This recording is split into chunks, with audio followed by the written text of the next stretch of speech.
Hi, my name's Ryan Fowler, and welcome to the Offshore Asset Protection and Investing Secrets video series. Today we're going to talk about offshore trust formation fundamentals. A little bit about myself. I'm an asset protection, estate planning, and global investing consultant. I have a nationwide clientele. Their net worth ranges from about $200,000 to over $100 million. And I'm the author of 2 books on asset protection. My latest book, Asset Protection in Financially Unsafe Times, is co-authored with Dr. Arnold Goldstein, and it's one of the best-selling asset protection books on Amazon.com. So today we're talking about offshore trust formation fundamentals. This is really going to be the basics of what an offshore trust is. So first off, what is a trust? Well, a trust is actually a contract, and it covers 3 parties, although only 2 parties need to actually sign this trust document. The first party is the grantor. The grantor is also known as a trustor or settler, and that's the person who takes assets and puts it into the trust. And when they put it in the trust, they're actually giving legal title of those assets to the second party, which is called the trustee. And the trustee holds legal title in a fiduciary capacity and manages those assets for the benefit of the third party, which is the beneficiaries. So moving on to the next slide. Why use an offshore trust instead of just a trust in the United States? Well, most states in the U.S. do not allow a self-settled trust to protect assets. A self-settled trust is a trust where the grantor puts assets in the trust and continues to benefit from those assets in some manner. So in most states, you get no asset protection when you do that. Now, a few states have what are called domestic asset protection trust statutes, legislation. However, those statutes they're not tested in court, they're not looked upon very favorably for a number of reasons. Number one, depending on what state you're in, and again, only a few states allow these, but you're looking at 2 to 4 years of the asset being in the trust before it's even protected by law, and up until that point it's vulnerable to creditors, for example. So most people, when they use an asset protection trust, they go offshore. And when they go offshore, they go to a jurisdiction that allows very complete and substantial protection for a self-settled asset protection trust. So let's talk about the best jurisdictions. Well, the jurisdiction with the best track record is the Cook Islands. It has a record of twice telling a U.S. federal court to take a hike when that court was trying to seize assets on behalf of a creditor. No other jurisdiction has that track record. There's a couple jurisdictions that have actually kind of bowed to U.S. court's demand, one being the Isle of Man.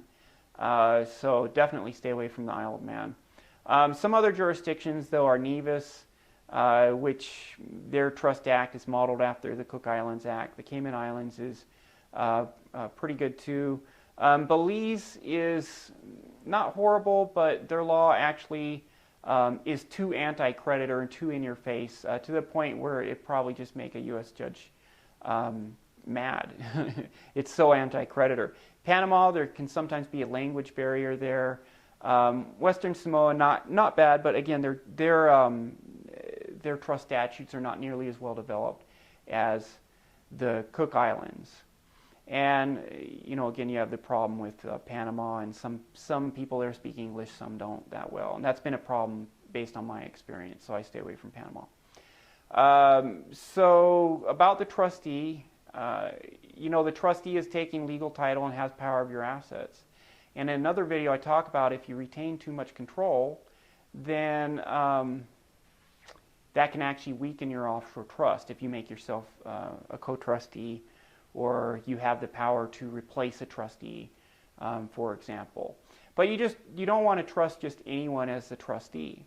You want to use a very established company. The companies I use usually 20 years or more experience. So they have a very strong track record. They're tightly regulated. That's where you want to go to make sure that your assets are actually safe. Also, trustee fees. In most situations, you shouldn't have to pay more than $2,000 a year.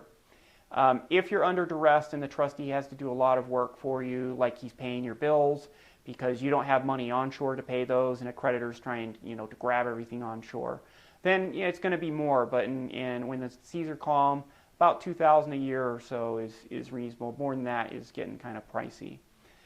So we could talk about the protector also. The protector's job is to make sure that the trustee does his job. And so a protector does not actually control or manage those trust assets, but he can veto trustee actions, and he can fire and replace the trustee if he thinks that that's appropriate. And usually a protector, we try and place offshore as well, because you want them outside of the reach of a U.S. judge. Annual protector fees, $500 to $750. Anything over that, you're paying too much. So you want to keep your trust cost effective. It used to be in the 90s. Some people charge $25,000 a year to be a trustee. Well, those days are gone, but still there's people out there that charge too much. And you have reputable companies that charge a fair price, and they've been doing it a long time, handle hundreds of millions of dollars of assets, and so you know they're safe. Really, you just need a good planner to know who those good people are that have a very established good reputation that will take good care, do a good job as trustee and protector. So control issues, don't retain too much control. I have another video about offshore trusts. It shows an offshore trust court case that failed and one that succeeded. And the issue is, if you're a co-trustee, you're a protector, you retain too much control, or if you set up the trust right before you get sued and you know you're going to get sued, that can cause a big problem too. That was the problem with people called the Andersons. They were actually incarcerated for 6 months because of that. So don't do that. That's a no-no. Keep everything offshore if you can. There are some exceptions to the rule, which we'll discuss right now. While the seas are calm, you can keep assets onshore if you do it right. What I like to do is you can have a foreign trading account that buys U.S. stocks and bonds. That's one way to go. And you can have U.S.-based investments, stocks, bonds, real estate owned by domestic or sometimes offshore limited liability companies or limited partnerships. And under U.S. law, those entities will actually protect those assets from creditors if someone sues you personally.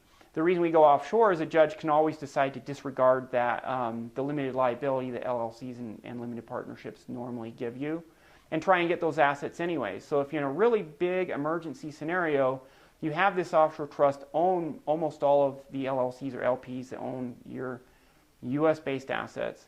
And in a worst-case scenario, it'll liquidate and move those offshore. If it can't move the real estate offshore, then, for example, if it's rental properties, then rent checks will just go to an offshore bank account. So that money is outside of creditors' hands, or it liquidates the U.S.-based stocks and bonds and physically moves it offshore.